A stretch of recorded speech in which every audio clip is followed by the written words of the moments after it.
Scooby-Doo from 2002 is a divisive movie for Scooby-Doo fans. As a lifelong Scooby-Doo fan myself, I wanted to explore what makes this movie so memorable 22 years later. And what better way to watch it than VHS? Let's go ahead and pop this tape in and talk about the positives. A huge positive of reviewing a VHS movie: the commercials before the movie. There's a trailer for Harry Potter and the Chamber of Secrets. There's a very relevant ad for Scooby-Doo Winter Wonder Dog, which I actually have. Creatures in the snow. Oh no! Monsters in a sleigh.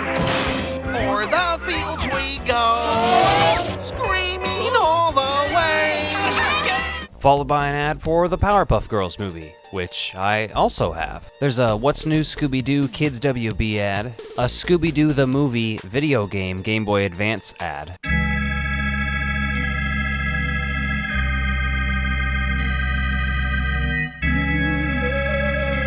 Play as your favorite character in Scooby-Doo, the motion picture. Available now. Rated E for everyone. An ad for this sick Scooby-Doo toy, Scare Me Silly Scooby-Doo. This thing rules. It was a stormy night, much like tonight. There's something scary going on here. Hold me, I'm scared. A plug for the Scooby-Doo soundtrack. And finally, right before the movie begins, a stay tuned after the movie for special bonus features, which after we talk about the movie, we will get into. I enjoy how the movie starts. You get like a little mystery bust to indicate how the universe works here. I don't really understand why Pamela Anderson is in a Scooby-Doo movie, but hey, no hate, it's just confusing. I would think it's because originally they were going for a more adult-oriented audience and cut of the movie. Mathew Lillard, everyone.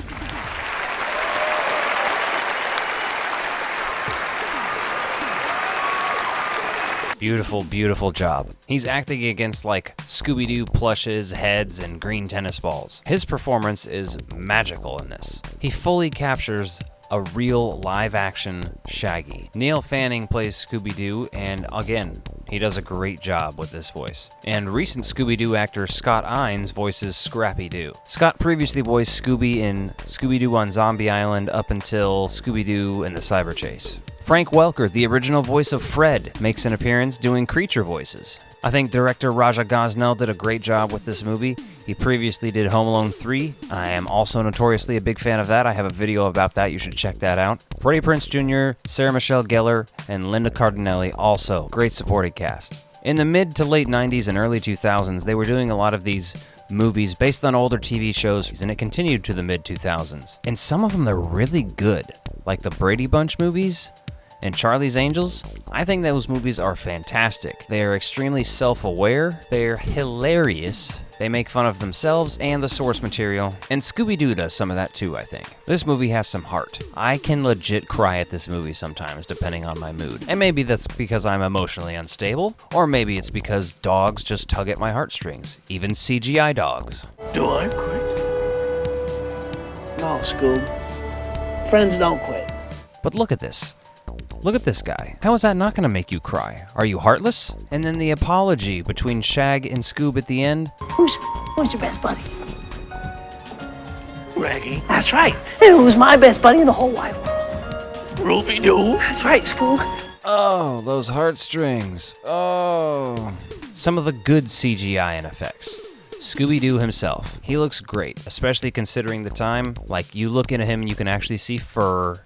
It's not just like a solid brown. He's not super cartoony looking. I think the little ghost heads in the pot look awesome. The main thing about Scooby-Doo is how he interacts with the environment and people, because he has to interact with Shaggy a lot. And I'm never sitting there going, wow, this looks terrible. At least it's Scooby-Doo. Let's talk about some of my favorite comedy bits from this movie. And I'm gonna have to hammer through some of these because there is a lot. Scooby-Doo in a dress. Say less. I'm here for it. It's hilarious just seeing him. His interactions, he gives Fred a kiss. He steals a sandwich from Shaggy. And my favorite of Scooby-Doo's dress-wearing activities is punching Fred in the face. We got a phone call for Mr. Doo. Melvin Doo? Scooby. The Voodoo Maestro, played by Miguel A. Nunez. Awesome actor, love him in general. And to see him in this, a reference to the original cartoon, Shaggy's explaining how terrifying stuff is, and Scooby's next to him acting it out. The brainwashing video that Fred and Velma watch, okay? This thing's hilarious. Hey, sorry, bro. I will crush your bones into dust! The first time I watched this as a kid, I didn't understand what was happening, and I just thought these people were deranged. In a scene that I still laugh at to this day, the burping and farting back and forth between Scooby and Shaggy. Is it juvenile? Sure. Is it still hilarious? Yes. I'm not a huge fart joke guy. I'm really not. Usually they don't get me. This gets me. This first early appearance of Scrappy-Doo, no problem. Love it. Little cameo is what it feels like. Awesome. We love to see it. He pees on Daphne, and he is very creepy and perverted about it, so... Oh God, he's peeing on me! Ooh, ooh, ooh. When possessed Fred is chasing them around, Scooby asks Shaggy, Why is Fred in a bad mood? He's not in a bad mood, Scoob. He's a monster.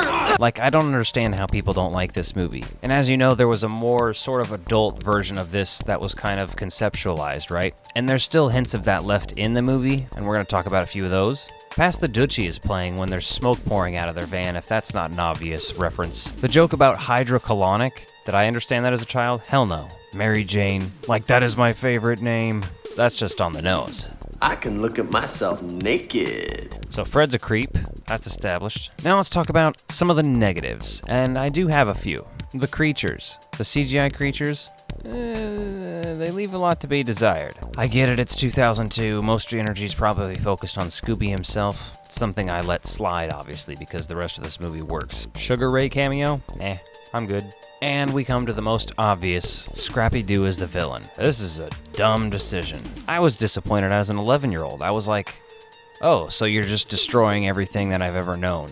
And I think it's because people who grew up in the 70s watching Scooby-Doo and were introduced to Scrappy in the late 70s, early 80s, were like, fuck this guy. I hate this guy. He's annoying as hell. And I think that translated into this. James Gunn hates Scrappy-Doo. I'm a Scrappy-Doo apologist, so after the movie's over on this tape, we get to take a look at some of the special bonus features. There's an Outkast music video for Land of a Million Drums. It's a pretty cool song, and I would like to add it to my Halloween playlist. However, it is not on Spotify. After this, there's some additional scenes, and there's definitely some fun stuff in here. There's an alternate opening, a different title sequence that's animated, kind of like the original series. That's how the characters look in it. Then there's the flashbacks during the airport scene. Fred is getting made fun of on stage promoting his book. Velma's in group therapy, and even they are making her feel bad about herself. And Daphne appears to be a kung fu badass, but they're still making fun of her too. Another hint into the more adult version, you see the voodoo maestro buying what appears to be a big bag of weed to me. Velma's song, which a lot of people say seems like it's sung towards Daphne, although I gotta say the cut that I'm looking at on this VHS seems like it's very vague. You could probably cut it in a way that makes it seem like it's more about Daphne, but the locker room scene, which has Velma in a bikini for all you creeps out there, I see you.